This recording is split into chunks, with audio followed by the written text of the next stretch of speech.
Comment calculer un juste prix et les justes prix de Vinci, de Ferrari et de Alphabet? Pourquoi ces trois-là? Puisqu'il y a trois manières de calculer un juste prix. Comme vous le voyez sur le magnifique screener qui est StockLens, dans lequel vous avez 14 jours d'essai gratuit en description, mais je pense que si vous regardez cette vidéo, c'est que vous êtes déjà au moins dans votre essai gratuit ou que vous êtes membre du screener.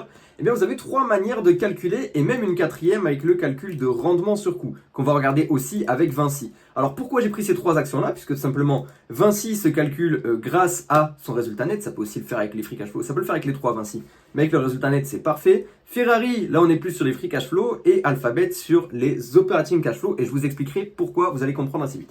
Alors comment on fait pour calculer un juste prix? Bien déjà, on a plusieurs manières de trouver les stats qu'il nous faut. Déjà, la première étape, c'est de chercher la croissance dans les finances. Ce que je vous recommande de faire, c'est d'établir un juste prix sur 5 ans et pas sur 10, puisque sur 10 ans, on ne sait pas vraiment ce qui peut se passer. Sur 5 ans, on a un petit peu plus la visibilité, même si dans certains cas, ça peut être un peu flou encore. Pour ce qui est de Vinci, sur 5 ans, on est sûr qu'il n'y a pas de fin de contrat autoroutier, donc on peut techniquement donner un juste prix. Après, le juste prix reste théorique et ça peut uniquement vous indiquer autour de quel prix c'est intéressant d'acheter. Maintenant, on regarde ici la courbe du résultat net qui est la moyenne des analystes en jaune. Donc là, actuellement, on vise pour 2026 5,13 milliards sur Vinci et quasiment 8 en 2030. Mais on a une autre manière de fonctionner et de procéder dans la partie résultat. Vous avez ici les différents scénarios des analystes, en vert le plus optimiste, en rouge le plus pessimiste. Vous pouvez vous situer ou faire des moyennes, c'est vous qui choisissez ce que vous prenez. Là, on passe de 8,65 de bénéfices par action à 13,56, en sachant que dans le bénéfice par action, on compte les rachats d'actions. Donc ça, c'est à prendre en tête. Mais je ne veux pas trop vous en embrouiller avec trop de détails. On prend ici, on va voir qu'on est à peu près à 13% par an, et donc on va essayer de voir en dessous. On a mis 13% de base, mais la réalité, elle est plutôt autour de 11% par an qu'on peut viser sur Vinci. Pourquoi, et c'est la seule recommandation / conseil que je peux vous donner, c'est de voir tout le temps en dessous de ce que les analystes prévoient. Comme ça, il n'y a pas de mauvaise surprise. Et même en termes de valorisation, vous voyez en dessous, c'est ce qu'on appelle la marge de sécurité. Maintenant, la dilution de capital. Qu'est-ce que c'est que la dilution? Quand elle est en positif, c'est quand une action rajoute des actions, quand une entreprise rajoute des actions à son nombre d'actions total. Là, pour Vinci, la tendance est simple. Quand il y a des rachats d'actions, la dilution est en négatif. Pourquoi? Parce qu'ils rachètent leurs propres actions et donc le nombre d'actions en circulation est en baisse. Donc à ce moment-là, on va aller voir dans le CAGR, donc Compound Annual Growth Rate, et sur les 5 dernières années, Vinci c'est moins 0,35, donc il y a 0,35 de rachat d'actions annuel en moyenne. C'est ce qu'on peut se baser pour ce rachat. Si les programmes n'ont pas bougé, on part à moins 0,30, petite marge de sécurité, et maintenant il te faut un multiple. Pour trouver ton multiple, tu vas dans les historiques de valorisation, et là en fait tu mets un petit peu ce que tu veux. Mais ma recommandation, c'est de te fier à peu près à la médiane des 10 dernières années. Ou, si tu veux une entrée parfaite, tu essaies de te fier sur les points bas que tu peux trouver sur cette guidance-là. Donc, tu peux voir que sur les points bas de Vinci, on a 8. Bon, après, on est en 2009, on va regarder ça sur 10 ans, hein, pas sur du all-time. Sur 10 ans, les points bas, ils sont autour de 11 à 12 pour Vinci. Ce qui va nous intéresser, c'est 13. Et c'est actuellement notre PE qu'on a sur Vinci. Alors, pourquoi 13 et pas moins, pas plus? Simplement parce qu'on a une bonne croissance sur Vinci, mais on a beaucoup de risques liés à la politique, liés également à son omniprésence en France et liés au fait que ces concessions ont une expiration et certaines des grosses concessions expirent bientôt. Voilà pourquoi il y a beaucoup de risques liés à ça. Alors de base, sur le calculateur, votre taux de rendement annuel, il est à 12%. Vous pouvez le baisser, ok? C'est vous qui mettez le taux de rendement que vous voulez sur votre action.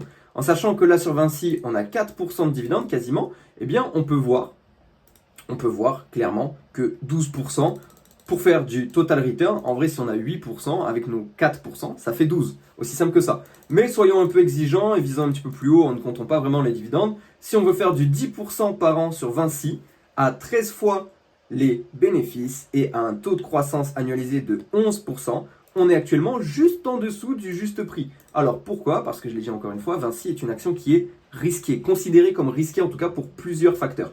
Donc vous avez ici le prix actuel de l'action, le juste prix selon votre calcul, la décote ou surcote actuelle, là on est sur une décote de 1,76%, le CAGR il est à 10%, donc c'est ce qu'on veut ici, c'est le taux de rendement annuel exigé. Le prix cible à 5 ans il est de 199 €, donc c'est votre cible dans 5 ans, et donc en faisant du 11% par an, pour atteindre votre cible ici, il vous faut un juste prix, un prix d'achat de 123,9. Et vous le voyez, à chaque fois que vous touchez les stats, ça touche et ça bouge le graphique. Le bon move à prendre, c'est de sauvegarder votre juste prix, ok? Comme ça, il apparaît ici, en haut à gauche de votre écran, et vous avez vos stats qui restent ici. La porte s'ouvre tout seul, il y a le chat qui est en train de rentrer. Donc vous avez vos stats ici. Alors rapidement, le calculateur du rendement sur coût, il y a deux choses à prendre en compte. Vous le voyez sur Vinci, on a deux dividendes, et il y a un dividende qui est officiel et un dividende qui est intérimaire. Donc il est censé ne pas être régulier, et l'API nous le considère comme pas régulier. Donc ce que vous prenez, c'est que vous prenez par exemple sur l'année 2026, on sait qu'il y a 3,95 et on sait qu'il y a 1,10 de dividende intérimaire, et bien vous prenez les deux, parce que là on a juste le dividende qui est officiel qui est affiché. Donc ça vous fait 5,05, alors 0,5 pas 0,1, de dividende actuel, donc votre coût actuel est de 4,15. Le rendement sur coût, c'est votre rendement sur coût d'achat.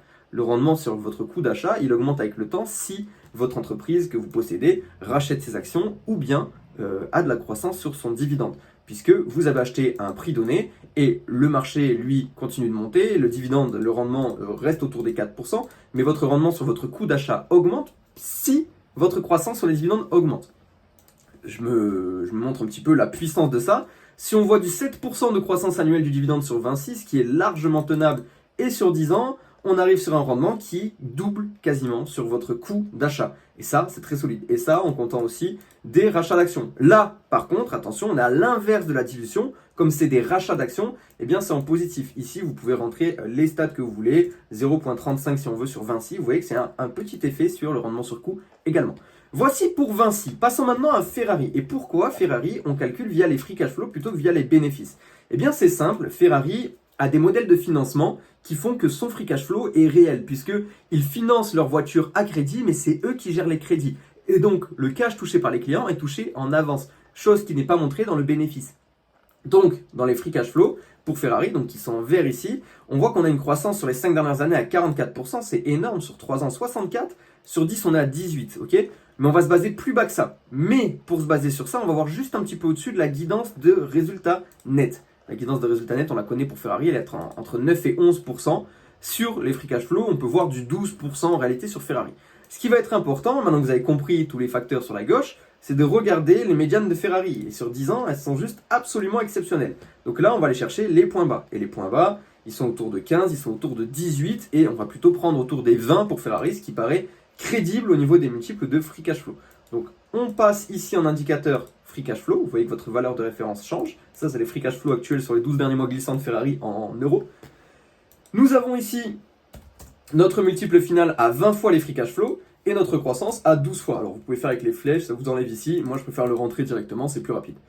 Vous avez par contre l'action qui est en dollars. Alors faites gaffe sur Ferrari, faites gaffe sur beaucoup de choses. Vous avez les cotations en haut à gauche que vous pouvez changer. D'ailleurs, pour ceux qui ne trouvent pas leurs actions, sachez que vous pouvez les chercher via un easing. Si c'est des petites actions, en général, il faut les trouver uniquement via l'easing, donc le FR quelque chose ou le DE, ça dépend du pays.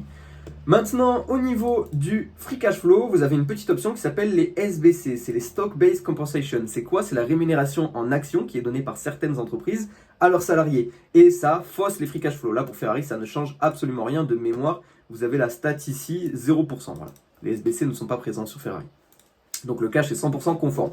Mais sur une entreprise comme ServiceNow, c'est la première qui me vient en tête, eh bien si vous mettez ça, eh bien ça va vous baisser vos stats, tout simplement parce qu'il y a beaucoup de SBC sur ServiceNow. On avait dit un 20 de multiple final, on a dit aussi 12% de croissance du free cash flow annuel, et où est-ce que je me suis mal basé en free cash flow sur Ferrari? Ah oui, c'est intéressant, en euros on a 38 fois les free cash flow, on n'a pas les mêmes comptes.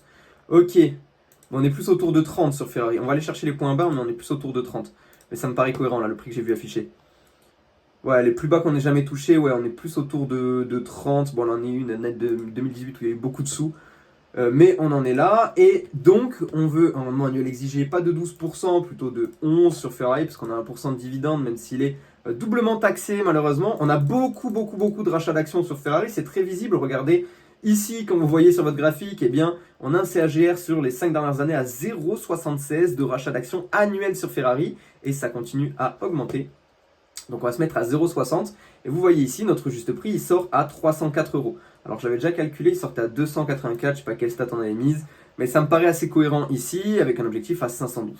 Pourquoi on utilise donc les free cash flow? Puisque c'est les free cash flow qui priment chez Ferrari, puisque les bénéfices sont souvent tronqués par les financements. Maintenant, on va parler de Alphabet, c'est aussi valable pour du Amazon par exemple, qui eux aussi, comptablement, ont des résultats qui sont Eh bien, tronqué. Alors, comment cela se fait-il? C'est simple sur les bénéfices, vous le voyez, on a une explosion des bénéfices, truc de fou, c'est des gains latents non réalisés. Donc, c'est pas des vrais bénéfices. Maintenant, sur le cash, c'est impossible de les prendre aussi, puisque c'est une entreprise qui investit énormément en capex, et si on regarde en quarter, eh bien, on se rend compte que, eh bien, on est en négatif sur les free cash flow. Donc, vous dites, mais c'est incalculable de calculer justement sur Alphabet le juste prix. C'est à ce moment-là que viennent les operating cash flow. Les operating cash flow, c'est les sous qui arrivent en banque avant les capex. Après le résultat net, avant les capex. Ok? Donc c'est le free cash flow plus les capex. Et à ce moment-là, sur Alphabet, on a une médiane autour de 18, donc on va le prendre comme référence et on va prendre donc nos 18. Alors, d'abord, on change, on se met en operating cash flow et on va prendre la 18. L'operating cash flow, il est fait exprès pour calculer sur les entreprises industrielles, par exemple, qui ont des capex très hauts et donc des free cash flow très bas. Il est fait pour des entreprises comme Amazon, qui ont souvent des free cash flow négatifs, qui investissent énormément et des bénéfices qui fluctuent aussi d'une année à l'autre. L'operating cash flow, toujours là, ceci dit. Et des entreprises comme ça qui ont plus de stock en trésorerie parce que investissement massif. Maintenant, sur la croissance annuelle sur Alphabet, eh bien, on se base sur un x2 sur 5 ans, facile. Donc, on peut se baser sur un 14% en restant sécuritaire, encore une fois. Donc, 14% sur Alphabet et encore, franchement, on peut voir 13,5%. On ne va pas parler par contre de dilution de capital en négatif ici parce que les programmes de rachat d'actions sont interrompus pour l'instant et parce qu'on a une augmentation de capital pour Alphabet en cours. Donc là, on va plutôt voir de la dilution en positif puisque avec les augmentations de capital, ça va faire entrer des nouvelles actions mais pour la même valeur d'entreprise de base. Donc on va diluer nos actionnaires légèrement, très légèrement, mais ça va être fait. Et ça, c'est pour financer les différents CAPEX justement qu'on ne peut plus financer qu'avec notre cash. Donc, si on voit un petit peu plus sécuritaire à 17 fois les operating cash flow, à 13,5 de croissance pour Alphabet, on s'en sort avec un juste prix à 270 $. Je le sauvegarde ici, ça me paraît très cohérent et surtout on a une belle valeur de croissance. Si on monte un petit peu nos scénarios, vous voyez que tout monte et si on voit vraiment le scénario à 15,5, ce qui est largement faisable, attention, mais encore une fois, il ne faut pas minimiser les risques sur ce genre d'entreprise, eh bien on s'en sort avec un prix qui est pas trop mal et surtout une projection à 5 ans qui est vraiment très intéressante avec un quasi x2. Voici comment on calcule ces différents justes prix, mais aussi ce calculateur de rendement sur coût. Voilà comment on l'utilise. Beaucoup m'ont demandé, je vous laisse cette vidéo. Je vais sûrement faire une playlist. D'ailleurs, dites-moi les autres fonctionnalités sur lesquelles vous voulez un tuto en commentaire, je vous le ferai avec plaisir. N'hésitez pas le petit like, n'hésitez pas à l'abonnement. Et nous, on se retrouve dimanche prochain sur cette chaîne Stocklens pour une nouvelle vidéo. Ciao, ciao, c'était Jackson.